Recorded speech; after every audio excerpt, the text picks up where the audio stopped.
Tak dobré ráno, parto. Přeju vám krásné povelikonoční úterý. Dneska začínám tak nějak zlehka. Mám tady litinovou řemenici. Mrknem na to. Asi na to něco spadlo, nebo nevím, jestli chlapům to spadlo, nebo něco. Tady je to uražený, nebo je to prasklý, no. Je to samozřejmě trošku propadený. Tak uvidíme, jak to půjde vařit. Mám v plánu to tady vlastně, teď to tady takhle budu profrézovávat, vyfrézuju si tady Včko, zavařím to doplna, udělám si to Včko tady jenom z téhle strany, aby to co nejvíc stáhlo nahoru. Ony tady ty díly bývají takový, nechci říct, že je to blíž k jako celolitině, je to litinový, ale že by se to mohlo kousek stáhnout nahoru. Pak se tady určitě udělá prasklina zevnitř, tak to bych udělal až potom, samozřejmě, až to bude hotový. Ale že si říkám, ale když to tady vyfrézuju a budu vařit vlastně tady větší Včko, aby se to mohlo trošičku zvednout, aby to taky vypadalo, když ne, jak to budu muset dovařit a potom nějak zabrousit. No tak samozřejmě teda tady je trošku oblouček, který se bude muset ručně jenom opracovat, aby to neházelo, no. Tak uvidíme. A pak teda mě ještě čeká jedno hliníkový čelo sklopný z nějaký takový té dodávky nebo nákladáku malýho. To mám takový vlažný start po Velikonocích.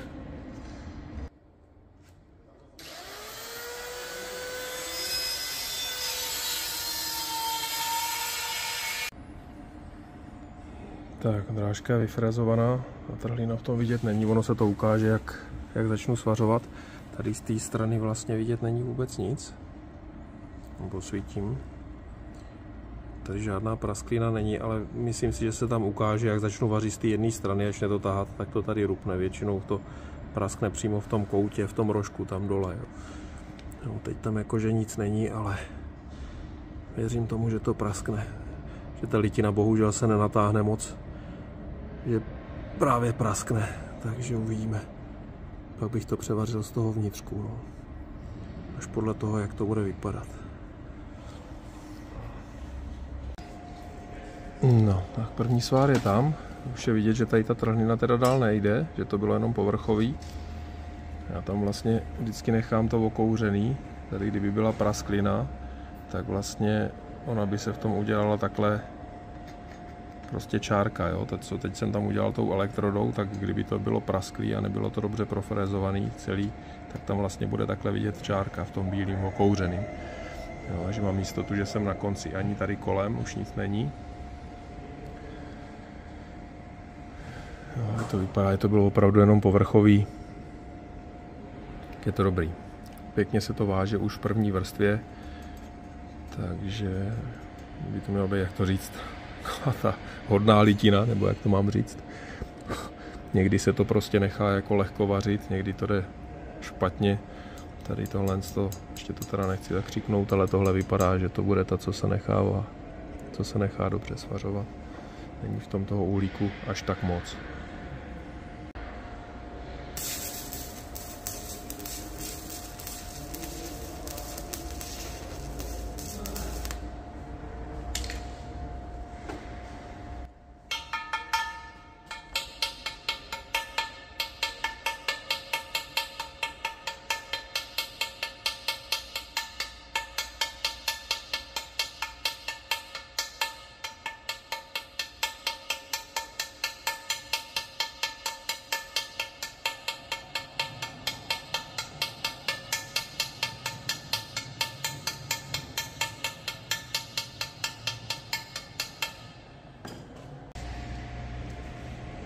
Je to opravdu pěkně, takže dobrý. Ale vlastně tady mám teď udělanou druhou vrstvu, tohle je v první vrstvě, takže na to, že to je v první vrstvě, tak už jako ten svár i v té první vrstvě je hezký.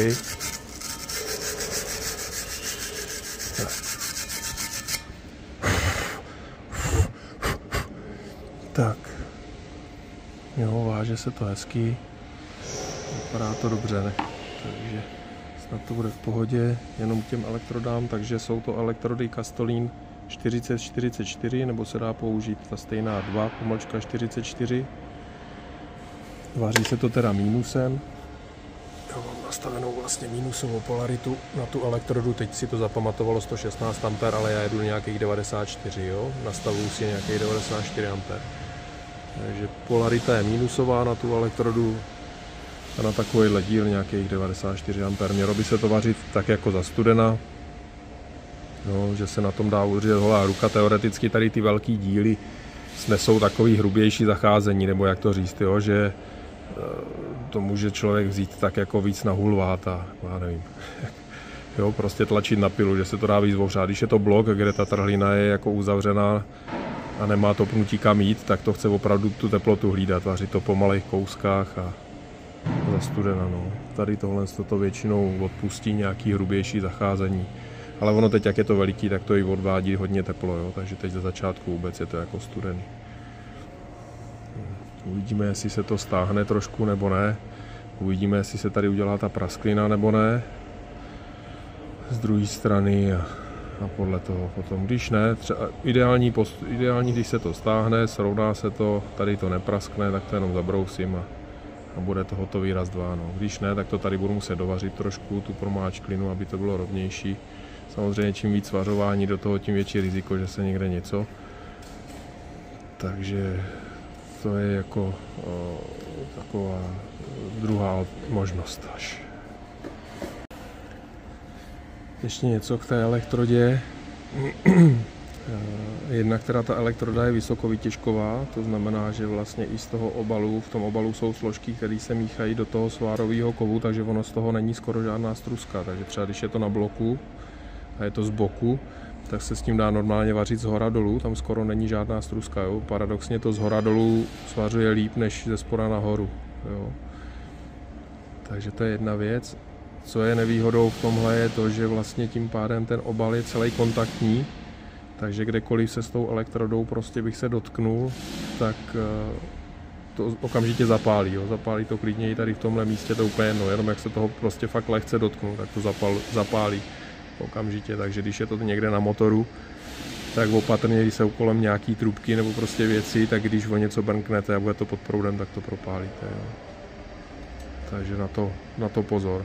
Ale jinak se s nima vaří dobře. Jo? Ještě teda jedna věc vlastně, oni hořejí tak jako krásně jako měkce, má to takovej měkoučkej chod, ale ne pravidelný jak elektroda, jo? Jakože řeknu, prostě zapálím a ta elektroda jede takový to jo, stabilně, pojedu úplně, jo, budu mít rovnoměr, jako kdyby to byl robot a pojedu prostě pravidelně, tak ten svár bude krásně všude stejný. Tady tohle ne, tady ta elektroda tak jako odhořívá, jednou tam kápne trošku víc, jednou trošku míň, jo, že to chce ten postup tou elektrodou jet podle toho, jak ta elektroda odhořívá, jo, že když vidím, že zrovna prostě tam teďka nic není, to jsou ale jako sekunda je dlouhá doba, jo, to jsou prostě kratoučky úseky, že je vidět, slyšet, že tam zrovna neteče ten kov, tak zastavím na půl vteřinky, jo, a zase se rozjedu, pak ten svár je takovej jako rovnoměrný.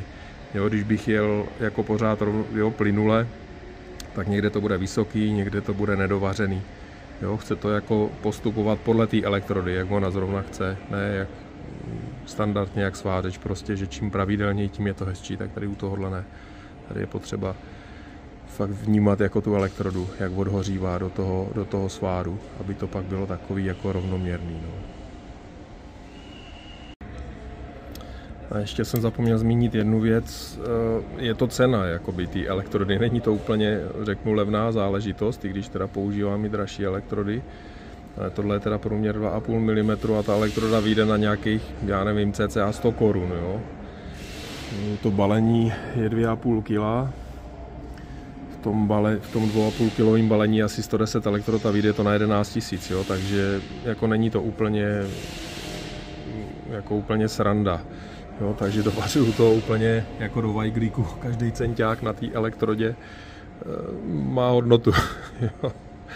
Jo, takže jako fakt to chce, aby na to byl člověk připravený, nebo jak to říct, jo, že to není, že přijdu do obchodu, koupím si balík a zavařím si doma nějaký já nevím, mlejnek na maso, jo, tak to úplně nedává ekonomický smysl. Jo.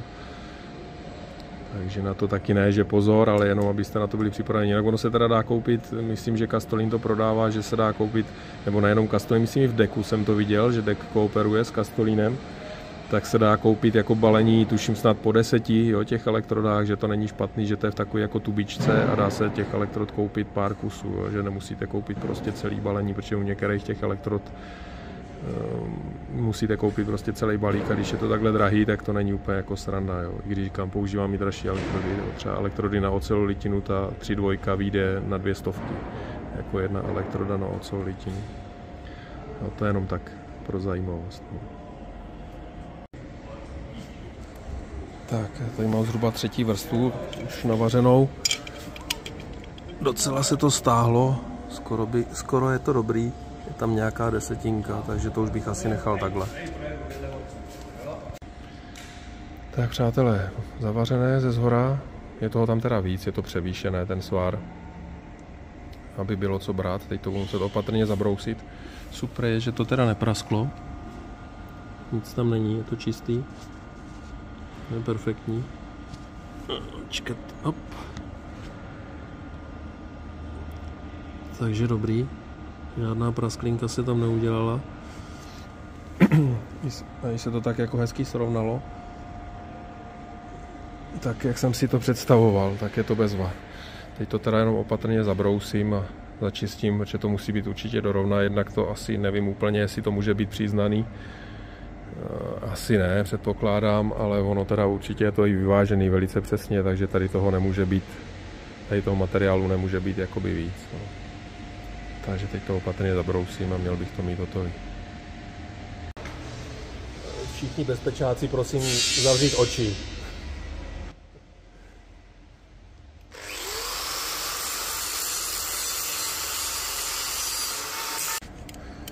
Tak, přátelé, je to tam.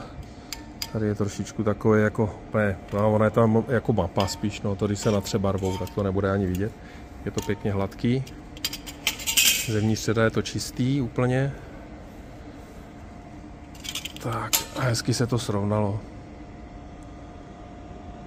O, je tam možná 10, tam bude, no úplně jako minimum. No, je to pěkně je to srovnaný.